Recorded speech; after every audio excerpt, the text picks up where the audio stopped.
Founders, welcome back to the 0 to 5,000 podcast, where we obsess over the convergence of human potential and business results. Today, our hosts Drew McClure and Jordan Mitchell have another insightful conversation for you. So let's jump right in. Welcome back to the podcast. Today, we have the honor of being joined by Dave Fink. Dave thinks the best kept secret in marketing is hiding where you least expect it, your mailbox. Over a 20-year career, he's generated hundreds of millions of dollars in ad revenue, powered viral sensations like Dollar Shave Club, and helped launch celebrity startups for Jessica Simpson, Mary-Kate and Ashley Olsen, and Kate Bosworth. Now, as a founder and CEO of Postie, he's out to reinvent direct mail marketing for a digital world, and we are excited to have him here. So Dave, thank you for being here, my friend. Thanks for having me. Appreciate the kind and thorough intro.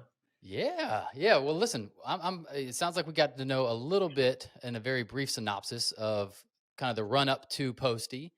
But in your own words, how did this thing get started? Yeah, I mean, we've been at it about 7.5 years already. It's kind of crazy to think about it, and all that we've learned and accomplished over this period. It's getting close to a decade. The reality is it was a very kind of authentic, organic launch, and I have talked on different podcasts in the past, and even with our team here at Postie about kind of two types of companies that I've been involved in founding, and I think most companies can kind of fit into one or the other. And one, and there's no value judgment there, but one type of company is I call it opportunistic. It's there's an opportunity because you have deep domain expertise. It's something you're an expert in, and there's a revenue model that you think that you could apply to a business and create a company. The other type of businesses I kind of camp into like the mission driven category, and that doesn't mean like we're out trying to like save the world. It just means the impetus for the business started from like a core like acute pain point that you had in your industry, your vertical, as a consumer, as a human, etc. And that curiosity and pain kind of motivated you to try and create a product or service that resulted in a business around that. And that really was Postie's story. So the idea wasn't, we just didn't wake up one day and say like, hey, let's build a direct mail company or, a marketing platform. The pain was, any of your entrepreneurs that have been growing businesses kind of rewind, 7-8 years ago, we all kind of had this one singular fail point in our growth, which was Facebook, right? We were all like, had put so much time and energy and budget into building our presence on the platform and leveraging the great, marketing tools and data tools that they gave us. But they did a great job taking over the world, and so we would wake up with a knot in our stomach, and if Facebook's algorithm behaved, we'd have a great day, and if Facebook's algorithm didn't behave, it could be the difference between having to go out and raise more money or the business just not working. Certainly was painful, and so we needed to find more, diversification in our media mix.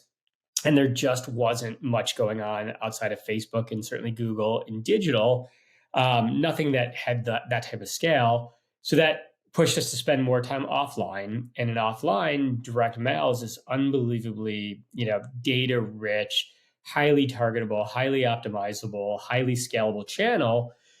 But when we set out to actually execute and spend, budget in the channel, we learned really quickly nothing had changed in the way you run direct mail in the past 30-40 years. It was really kind of very slow moving, very analog, mistake ridden.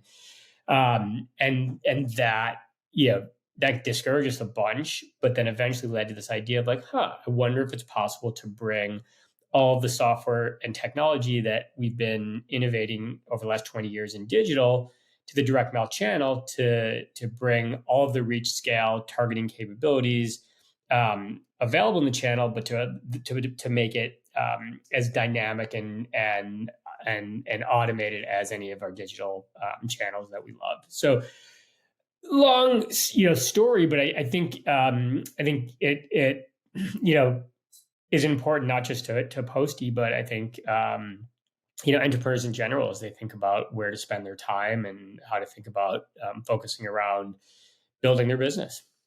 Two things. One, I forgot to say in the intro that today, if you're listening to the audience and you notice a third voice, we are rejoined by Jordan Mitchell, who Hey. was with us for the first 50 episodes and is back with us today. So that's his voice you're hearing now. Say, hey, Jordan. Hello, everyone. Thank you.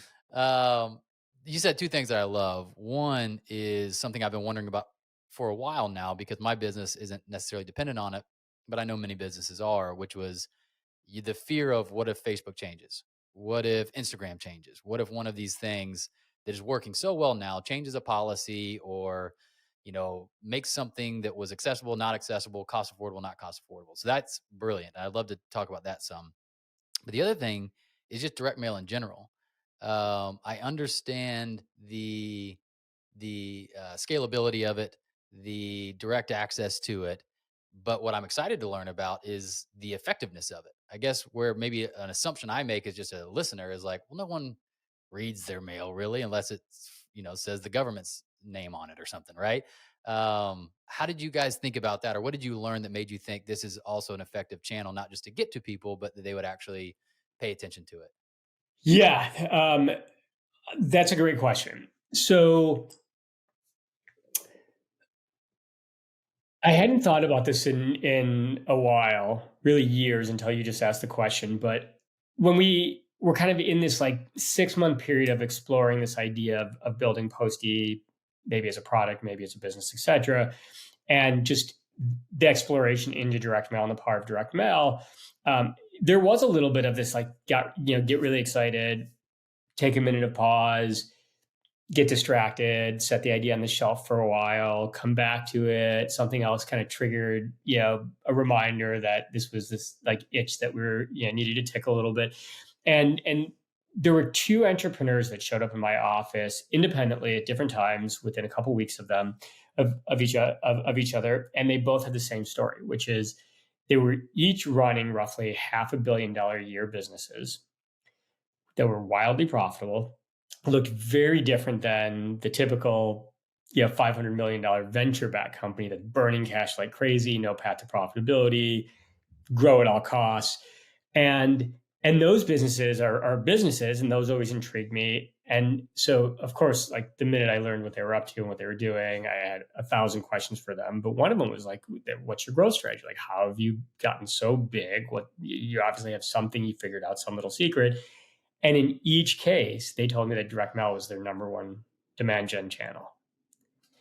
And I was like, okay, like there's something there. If you can build a $500 million a year business where, in a world dominated by Facebook and Google, where you're selling, like those are secondary and tertiary channels, it's all direct mail.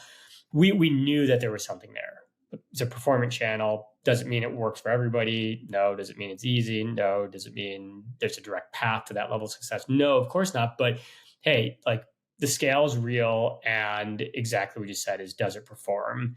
The answer is obviously yes, it can.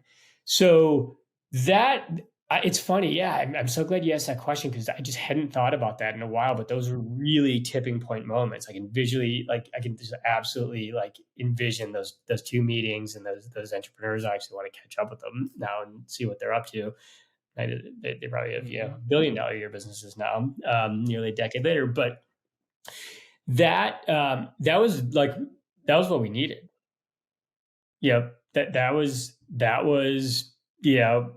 That was enough for us to say the hypothesis isn't crazy. There's something there. Let's start playing. Then you fast forward to 6 months in, 12 months into the business, and we had already run hundreds and hundreds of campaigns. And the nature of Postie is as a quantitative platform, so it's all about targeting, testing, but it's also a measurement. And so we were able to see exactly what's working and what's not working. And doesn't mean that every campaign, every creative, every audience was a success, was a winner, but there was enough there very early on that we saw, no, consumers do engage with, well-targeted, well-designed ads delivered through the U.S. Postal Service. And we were off to the races. Now we're sending, tens of millions of pieces of mail a month on behalf of thousands of advertisers to tens of thousands of campaigns. Customer acquisition, retargeting, mid-funnel, re-engagement, lapsed customer re-engagement, lead conversion, like you name it.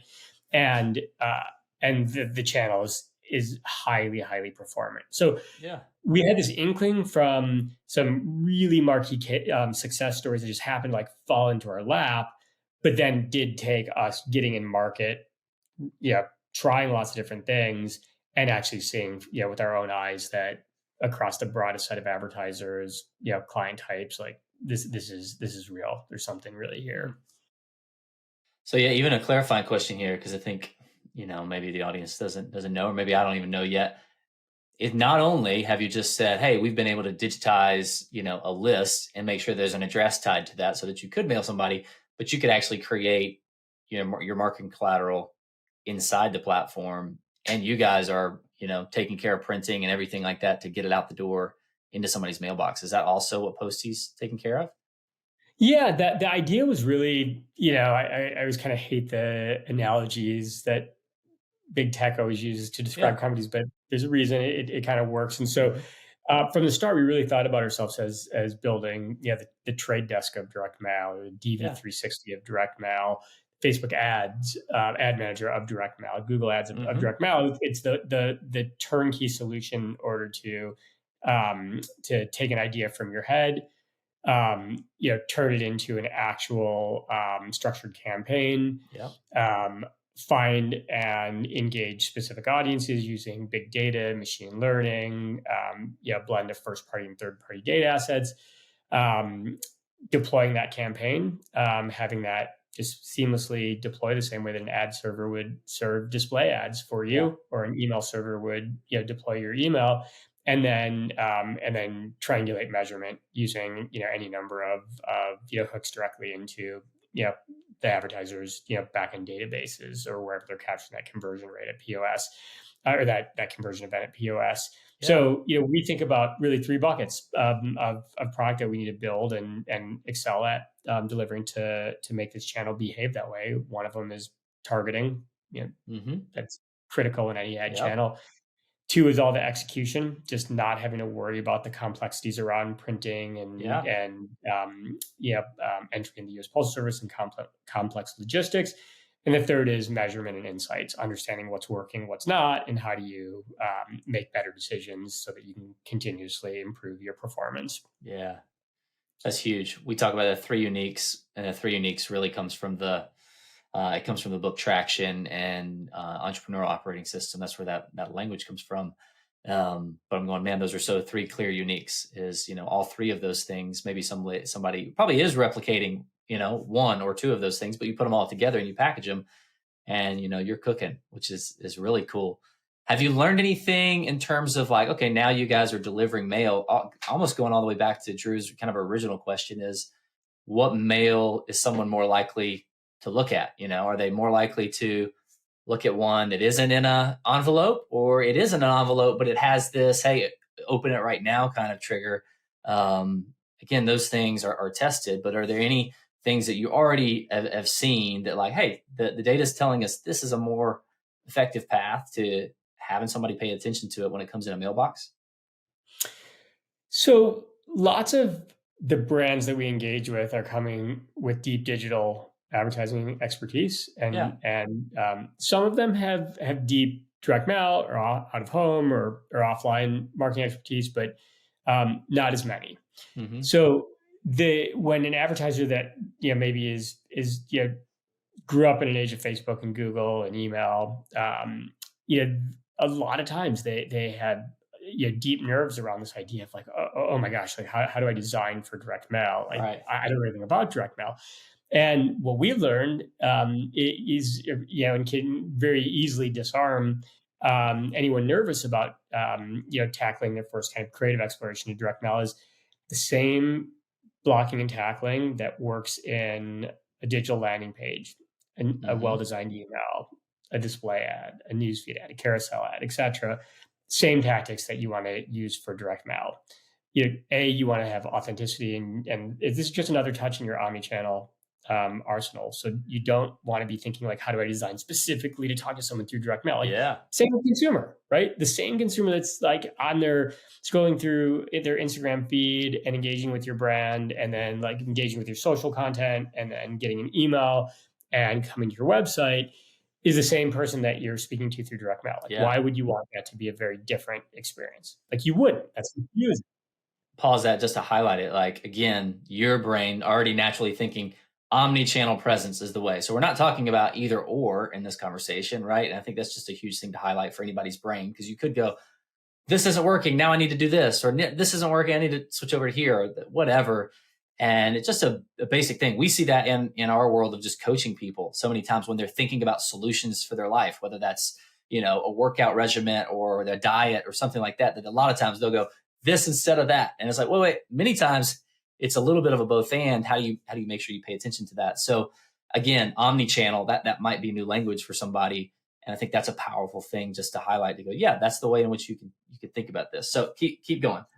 Yeah. And even to hit that point home further, it's what I love about direct mail, and I think why it works so well, is it's an addressable channel. Yeah. And what that means is you're able to speak to a specific individual or groups of individuals, right? It's not contextual advertising where you're advertising on a sports blog because you assume people that like sports will like your brand. Yeah. Selling athletic watch bands or whatever. It's the actual individual. And so when you're talking about addressable channels, you're no longer thinking, you shouldn't start thinking about the ad unit. You should start thinking about the consumer. Who are the individuals that you're speaking with? Who, where are they in their journey, right? Are they prospects that you're conquesting because they shopped with a competitor? Are they individuals who didn't even know that your product category existed?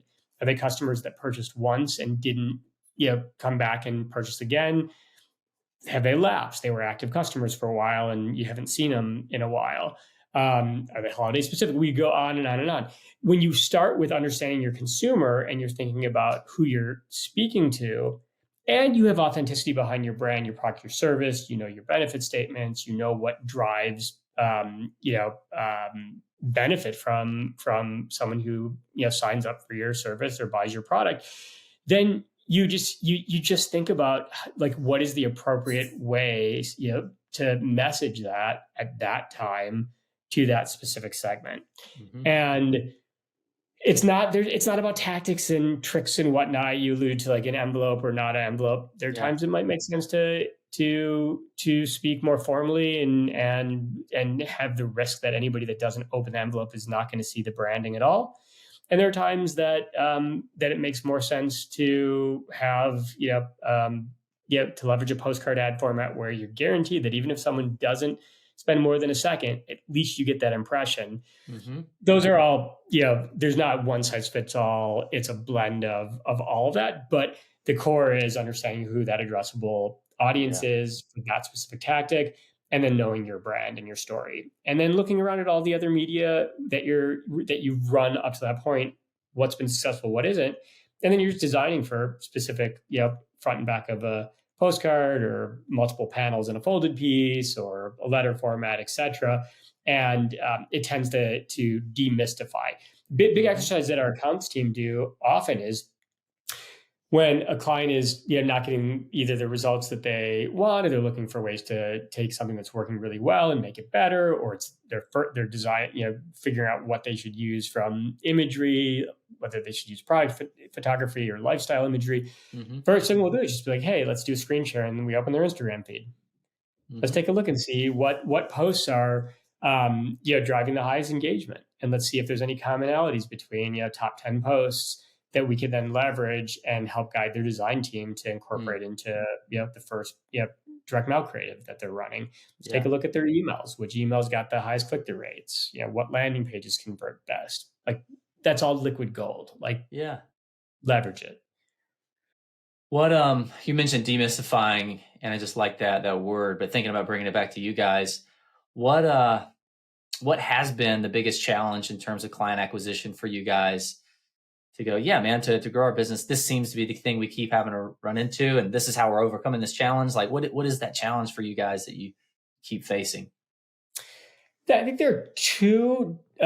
We think about our total addressable market in a couple of different in four quadrants. We think about it as one of those like XY axis grids. Yep. And one of the axes is, are they an enterprise client or are they an emerging brand? And we work with a very broad set of advertisers, the biggest brands in the world to your $25-30 million a year digital natives. The other axis is, are they absolutely committed? Direct mail is a core component of their media mix and has been for a long time. Or have they never sent a piece of direct mail in their entire life and they're starting fresh, or at least not at this brand? And depending on which quadrant they go into, kind of determines, generalities around what our sales cycle is going to look like and what the potential objections can be. So if you think about that, and you're talking about a client that's never done direct mail, regardless of whether they're enterprise or more emergent, the number one hurdle I think that we have to get over is that you need to commit a real budget to this channel so that you have an actual, you have enough reach and scale in order to test and learn and have statistical significance on your results. Just mathematically. Real experiment. Yeah. It definitely happens a lot where a client shows up and we're like, great, we have 15 grand to spend in direct mail. And the answer is always like, it's not, I wouldn't waste your time in direct mail. Yeah. The unfortunate piece of direct mail is that on a per reach basis, it's expensive, but the conversion rates when optimized are so high that CPAs can be more effective than in just about any other channel. Return on ad spends can be higher than in just about any other channel. But in order to get there, there is a real risk. You got to put some budget at work. And so that's hurdle, 1A, 1B, 1C, 1D, maybe 2A, B, and C, for, emerging brands. Yeah. On the other end of the spectrum, when we're engaging with big enterprise companies that have been doing direct mail, more traditional, maybe old-fashioned way for sometimes several decades, the challenge is, how do you help make them feel comfortable breaking apart some of their existing process in order to do it better? There's always a fear, right? Yep. That, hey, we whip out what's maybe not working perfectly, but like good enough. And there's that fear of breaking something that can't be fixed. And so the goal there is always trying to understand maybe some specific use cases that are currently being avoided in direct mail because it's too hard to execute those tactics or those strategies through a non-tech enabled solution.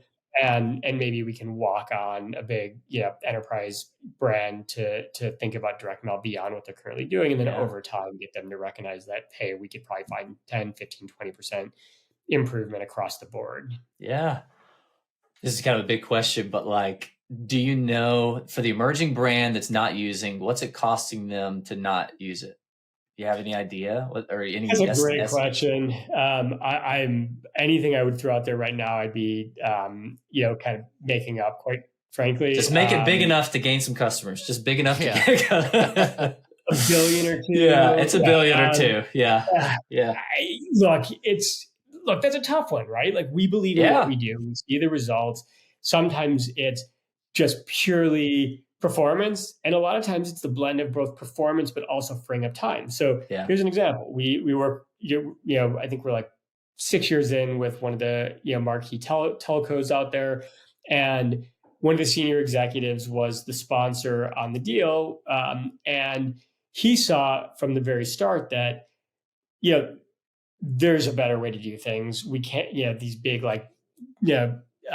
high risk, big just bombs of campaigns going out, hoping that they perform the way that they did the last time they did them.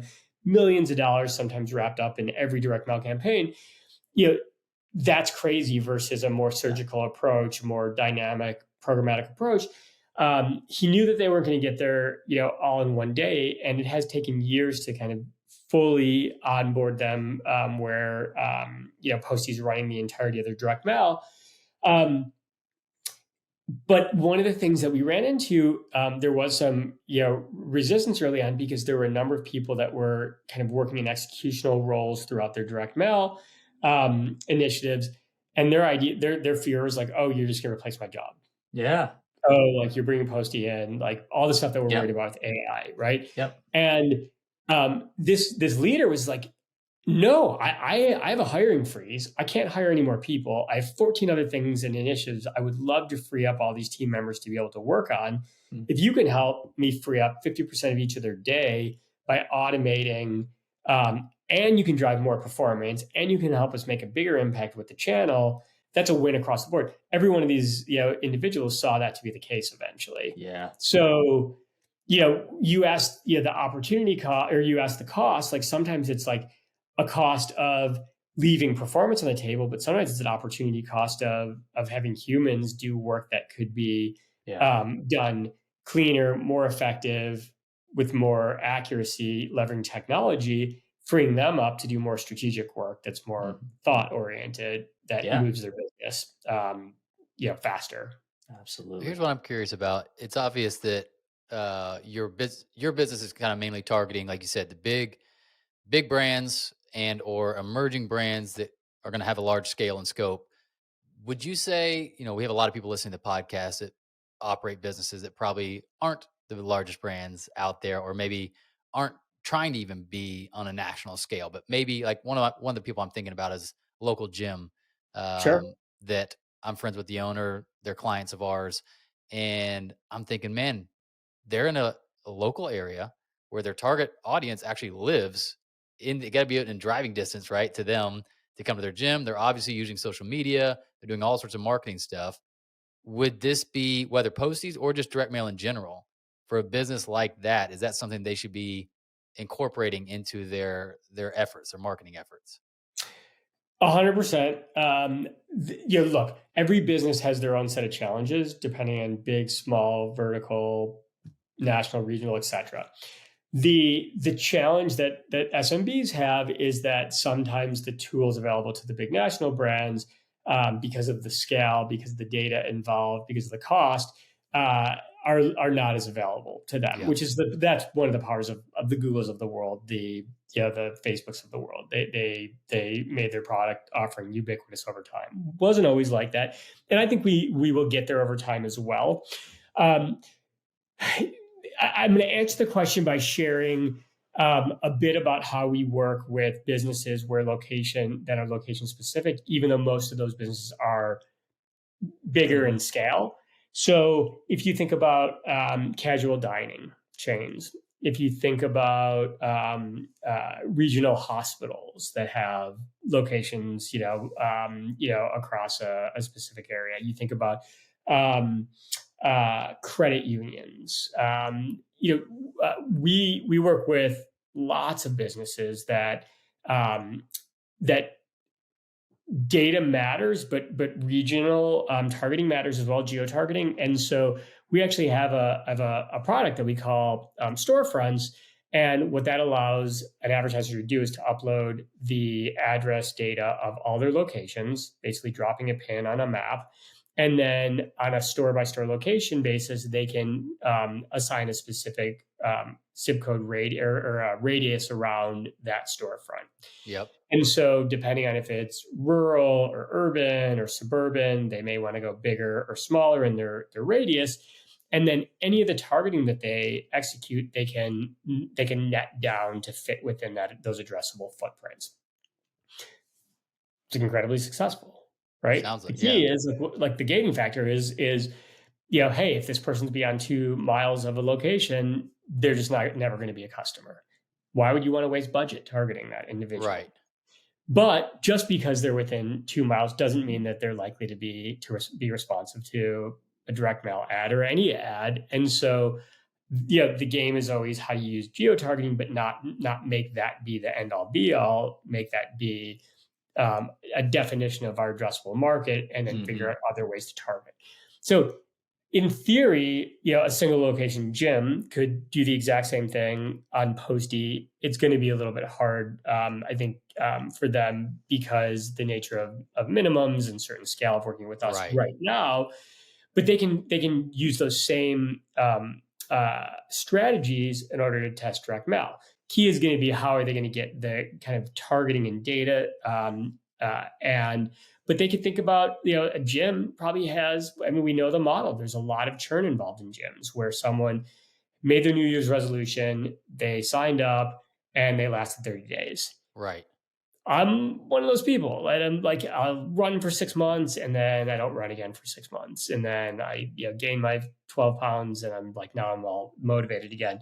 So, if I'm a person that does that in the gym, and gym has data on me and they can look and see how many days since my last visit or since, how many months since my last, subscription debit, like that data in of itself is liquid gold. And then you look and say, do they fit within our geographic footprint? Maybe the reason that these, 200 people laughs because they're driving 5 miles versus 2 miles. And so now we don't want to waste budget trying to, target and advertise to those individuals, whether it's through direct mail or Facebook or Google AdWords. Like, you want to be smart with your budgets. And then it's not even just smart with your budgets, it's also training your mind to think like a marketer. And that leads you to more informed decisions, more thoughtful, creative in messaging, better blend of that targeting and authentic, messaging with your own brand. So I think the more that you can start thinking strategically about it instead of just like, oh my God, I got to spend some money on, advertising this month, or I'm not going to have any customers. And how do I just get something out the door? And so be it. Like, not a winning strategy. Mm-hmm. Absolutely. Well, one thing I was going to ask real quick is, you mentioned a few times the data that might be sitting right in front of somebody that you've called liquid gold that they're not really paying attention to. And I think that is got to be more. There's got to be more things like that, right? You mentioned, hey, if we just even look at your social media posts, what are the top 10 most engaged? If we look at, these things, there's so much data sometimes I think that we don't interpret it. Like, we have so much data around us that we don't even know what to look at and what might be giving us clues to something that would make our efforts and marketing, outreach, whatever, so much more effective. Does anything else come to mind that would just be an easy, you're listening to this, like, dude, at least pay attention to this. This is potential gold about your customers or what's working, what's not working. Well, look, I mean, if you're talking about SMBs in particular, chances are there's a human engagement with another human. You talk about a gym. I think the key is, if you own a gym, you need to train your staff to be aware of what's going on in your business and to ask questions. Like I talk about with our sales team, discovery is everything, right? Like if you fight and you fight and you fight and you fight and fight to break through all the noise and get someone to be willing to take a meeting or a call with you. And that's your chance to just pepper them with questions, get them engaged in a dialogue so you can learn as much as you can about their business to hopefully get to an authentic decision or belief that your product or service is a good fit for that person or that business. And more importantly, just to understand and learn how you can help them come to that conclusion as well. So when you talk about someone walking in to sign up for a membership at a gym or to come and have dinner at your restaurant, if instead of like a waiter's job just being taking an order and providing relatively good service, if they're trained to actually engage about like, well, how often do you dine and what made you show up today, and is it to do with seasonal specials, or that there's we changed the menu recently, or are you here for a celebration, or is this part of your date night ritual? Like, as you learn more about why people are showing up, that's the gold. And when you're relying on sometimes hourly employees who maybe are not as dialed into all aspects of what it takes to run a business, I think you could be doing yourself a disservice. So I'm a big fan of trying to be transparent as much as possible, educating every one of our employees on the business itself, not just the tasks and responsibilities that are with their role, because we're all advocates. We all go to parties and are out in the world and have the opportunity to give the elevator pitch and to bring ideas back to, to the business and that make us better. And so I think that's the stuff that's like right in front of your face. Like, yeah, the good bosses are the ones that are like seeing more potential in their employees than the employees themselves. The bad bosses are the ones that want to control everything. And like, you don't need to know that because you're not at the right level. And they feel threatened. And my attitude is like, man, the more that other people are doing, the less I have to do, less anxiety I'm carrying, the less Totally. responsibility I feel. Yeah, totally, man. I mean, I love just the easy nature of, hey, we're often just so focused on glad you're here or glad you signed up for our service or glad you bought our product or whatever. We don't just ask the obvious question, why'd you choose us? Yeah. Why are you here? What brought you here? Because you Yeah. chose us over something else, either a competitor or not engaging in this industry at all. So just even that data set, I'm sure, has got to be super, super helpful. So that's awesome, man. Jordan, I know I cut you off my last question. What you got for Dave? No, we're good. I was just going to relate to him. We could do it just for a second. But Drew and I are passionate about direct mail. We had a mentor. We'll give him a shout out, Dane Maxwell. He had us go through and read a book called The Advertising Solution, which was reading some of the old school direct mailers and challenge us to like do a direct mail campaign solely and just see how successful it was. And so we did a whole lumpy mail strategy with this. Just, I mean, again, we spent a lot. It felt like $150, I think, per piece of mail. It was like, dang, but we just looked at like, hey, what if we gain one customer that pays for the campaign? 2 customers were sitting pretty good. And it was successful. I think we gained 4 customers out of it. I think we mailed 100, and it was like 4% right. Conversion rate. Where else are you seeing that? Right. Yeah. Which for us, we're not selling widgets or what, like 4 customers is significant for getting a coaching contract with their executive team or whatever. Yeah. Oh, for sure. And we weren't emailing randoms. For us, it was strategic because it was people we had been in conversation with that for whatever reason it had stalled. And we were like, man, it just feels like emailing is not working. Like, let's just send. And then Jordan, share, this is going to be funny too. Share the mistake that our team made that was hilarious. Oh man, I'm not sure which one. You don't remember? No. I'm thinking about one right now. I'm wondering. Out of his mind already. I'm kind of like, no, yeah, there was no mistakes. The QR code that was supposed to come with a note that was supposed to come with. So I don't remember. They got real creative and they were like, all right, we're going to send this real minimalistic project to a few of them that like we've been in serious conversations with far down the sales conversation. And again, had kind of stalled out for whatever reason.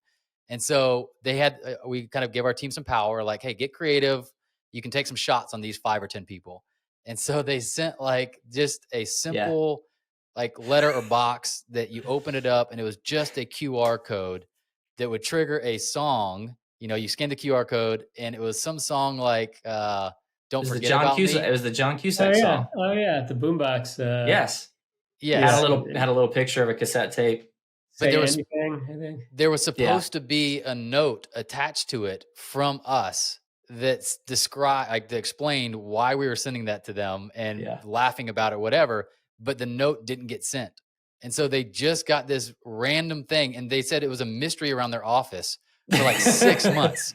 Like, who sent us this? An ex-lover? Like this random love letter. Amazing. So we ran into them. Everybody knows the song, and at least a certain demographic. Yeah. That was a great 80s throwback that we want to laugh that we're that person outside your window. Like, don't forget about us, Yeah. And so when we ran into her later and we connected the dots, they were dying laughing, just like, oh my gosh, we had no clue who in the world sent that. And we were confused at why no one responded to in the end, the fact that you knew who the 10 were, that you could follow up with a phone call and you could have that conversation, it actually may have worked to your favor. Yes. Yes. It was really definitely created a real relationship.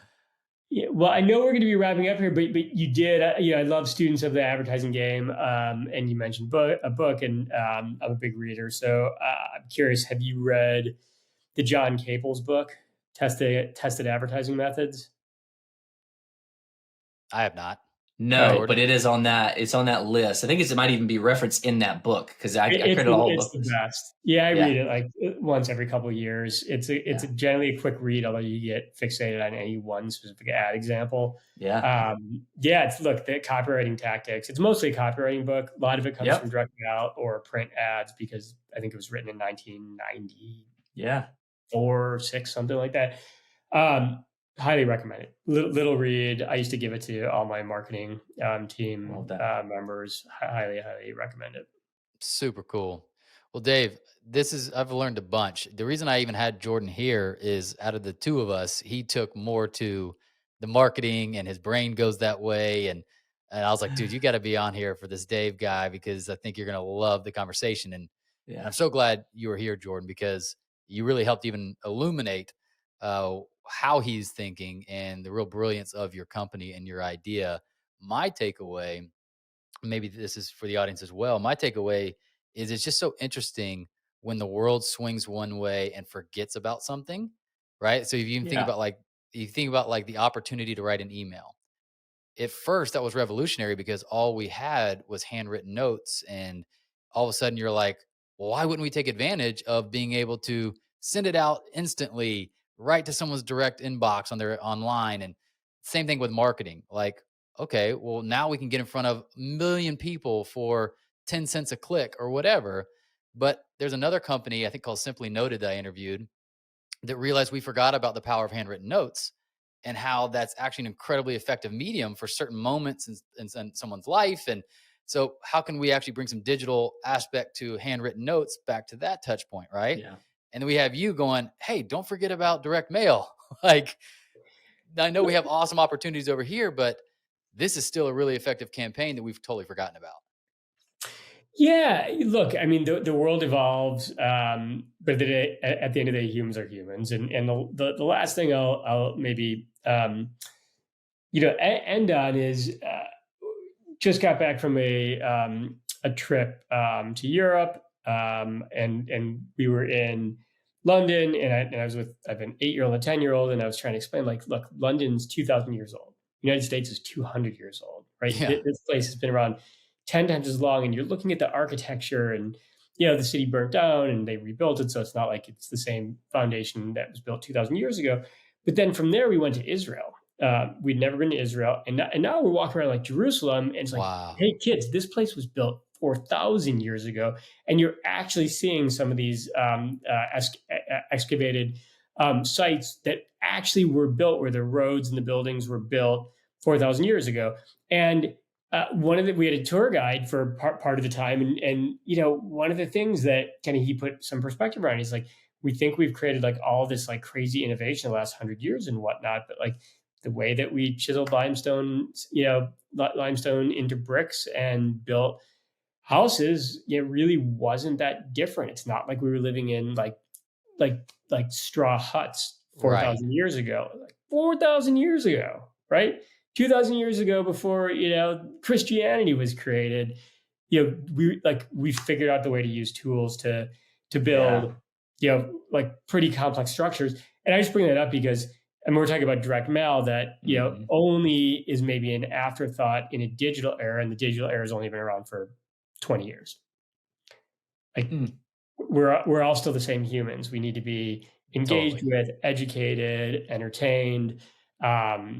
And the better that we can do that with targeting and efficiency and the ability to test and optimize our story and our message, doesn't matter what the channel is. It's just, we're a bunch of humans and, trying to, build our companies. And there are a bunch of humans out there that could be prospect customers or our existing customers. And we need to not lose sight over. That's all it is. It's just how do we leverage the tools at our disposal and the communication methods that are of our time, to do it effectively. So good. Dave, thank you. I know you've got to run. I appreciate your time. Thank you for sharing your story and your wisdom with us. This was a great episode. Yeah, thanks for having me. Enjoyed it. Thanks, Dave. Fun chat. Founders, thanks for listening. We hope you enjoyed it. Make sure you subscribe to the podcast and hop into our monthly founder email so we can ensure you stay on the edge of peak performance and massive business results.